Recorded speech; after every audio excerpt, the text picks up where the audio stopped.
Hello, I'm the Grub Street Lodger, and today I'm going way back in time. Uh, we're not in the 18th century today, we're in the 13th century. And I don't have a silly hat to represent medievalism, so I haven't got one. But here we go, we're going to talk about the Cistercian number system. Now, I'm no mathematician, but I found the Cistercian number system, I can't even remember how, about last week, and I've taught it to myself. It took me about 20 minutes, so I wanted to share. So the Cistercian number system was created by Cistercian monks, and they had a problem because their numbers were using that bulky, outdated, pretty rubbish Roman numeral system. It takes up a lot of space. It's just not very user friendly. It's quite hard to learn. I mean, you got to have an M and an M for 2000, and then you've got the I, the II, the III, and then 5 is a V, and 4 is an IV. It's a 1 before 4, and 1 before 5, and it's just bulky and awkward. I was born in the mid 80s. I grew up in the 90s. And in Britain, I don't know if it's the case anywhere else, but at the bottom of a piece of media, a TV program, whatever, there's the year in Roman numerals, and those 90s years are, you just look at them and your brain fizzles. I in fact do a version of that at the end of all my videos. I'm not sure why. I think it just seems to have an ending to me. As a kid, always, oh, that's the end of the credits, the Roman numerals have come up, so that's what I do. But you can see that it's awkward. And again, I don't know about this the rest of the world, but in England, in Britain, primary school children have to learn Roman numerals to a certain extent, and they always find it completely brain baffling, and they really don't enjoy it. And you can see, it takes up space. It takes a long time to learn. It takes a long time to read a long number. And so the Cistercians came up with a system of depicting numbers which was streamlined, doesn't take up a lot of space, and is really quick and easy to learn. And it's kind of fun.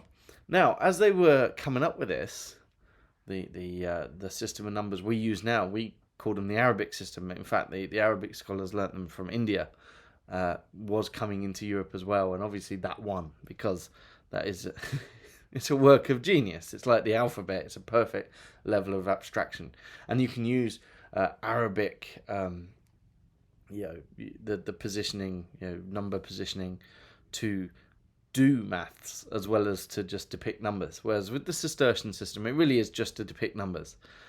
But the Cistercian system, I think, does have a couple of benefits over the Arabic system. I think it's easier to learn, and I also think it's more concise when to just read the numbers, because still with the Arabic system you got to go through all the way along. And in fact, for children, and I work with 5-year-olds at the moment and have done for a couple of years, they find it very difficult because, one, there's no real pattern to why the different symbols are the numbers they are, and then also because they blend straight and curved lines some of the times, and children find that really hard to write. Take the year we're in now, 2023. That's got the 2s, which have a really difficult curve on them. And it's also got the 3, which has 2 curves. 8 is very difficult. Children find 5 the most difficult of all because it goes straight into curved. They find that very, very difficult. Then there's the problem of number position. We spent ages, like years, teaching children this. They don't understand that that 2 and that 2 mean different things because they look exactly the same. They're both 2s, and that takes about 8 years to teach. Now, I'm not saying we should replace the Arabic system with the Cistercian system because would that be dumb? But hey, I thought I'd show you how it works. The Cistercian system is based on these lines called staves, and then little figures coming off the staves are what creates the numbers. Now, with the single digit numbers, they always point to the right and are at the top, and so that's a consistent thing, and would make it easier to teach if that was the case. And so here is 1. I'm just drawing 1, and that's at the top. And here's 2, and 3 is a diagonal going down. 4 is a diagonal going up. 5 sort of is a diagonal that closes the box. 6 is always the tricky one. That's just a little line parallel there. 7 for us looks a tad 70, it's half a box. 8 is a box going up, and then 9 closes that loop again. And you can already see how it makes it easier because you just learn these shapes, and they even have a bit of a pattern to them, which I like. So you've got the beginning ones here, which are the straight lines going across, and I'm just going to highlight those.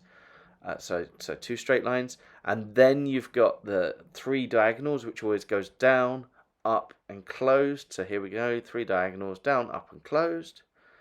Skip the 6 for a second, because then the last 3 you've got the boxes again, down, up, closed, and then tricky 6 being tricky. For the 10s, you just go opposite. You do it at the top, but this time you face left. And so here we go, 10 with the line going across at the top, 20 just a little bit down there, 30 is the diagonal down, 40 is the diagonal up, 50 does the diagonal and closes the box. The 6 one always tricky, so 60, the parallel line, 70, the same shape but opposite, and then you can see I slightly hesitated there, and then 80 going up, and then 90 closing the box. There we go. And once again we got this same pattern, so we've got the 2 straight lines, which I'm going to highlight here. We've got the 3 curved lines going down, up, closed. Skip the 60, and then we've got the 3 box ones, and then the 60. Easy peasy. So the hundreds, they go down at the bottom facing right. So you've got single digits top right, you've got the 10s facing top left, and then so on. The biggest difficulty probably will be in a minute. So that's 100, that's 200, and here's 300, and you see it's mirrored, and I think children would have a little bit of difficulty with the mirroring at first. But as you can see, it still follows the same pattern. We've got diagonal, diagonal, closed box, tricky 600, and then we're going to do the closed boxes here. But as you can see, they're mirrored from up there. And so now we're on 800 and 900. Come on, 900. There you go. And so for the thousands, pointing the opposite way, we've got 1,000, and we've got 2,000. Just at the bottom pointing left, 3,000, 4,000, 5,000, close the box, tricky 6,000, 7,000, and they're again mirrored from the 10s, as you can see. So 7,000, 8,000 looks like a chair, and 9,000, close the box.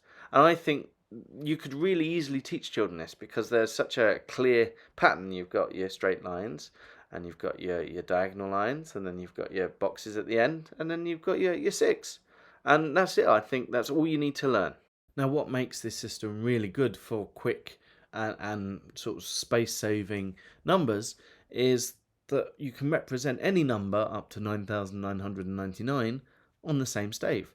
And I suppose for a Cistercian monk, 9,999 is all you really needed.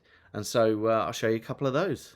And here we go, 25. So we're going to put in our 20, which is the small line facing left.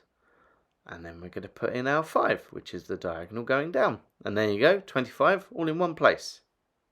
It works really well for years as well. Take a very famous year in English history, 1066. Just need to put in the 1,000 here, pointing along there. And then the 60, which is going to be a little line. And then the 6. And there we go, 1066. Or if you want to go a little bit Beast of Revelations about it, this is how you depict the number of the beast. 666. Hard to keep those in line, but it's easier with a pen. My personal favourite is how this number system applies to a popular Scottish pop song. But I would walk 500 miles and I would walk 500 more. And the 2 500s, they're little feet. I like that. And there you have it, the Cistercian number system. Easy to learn, easy to use, easy to baffle your friends with, I suppose. Do with it what you will.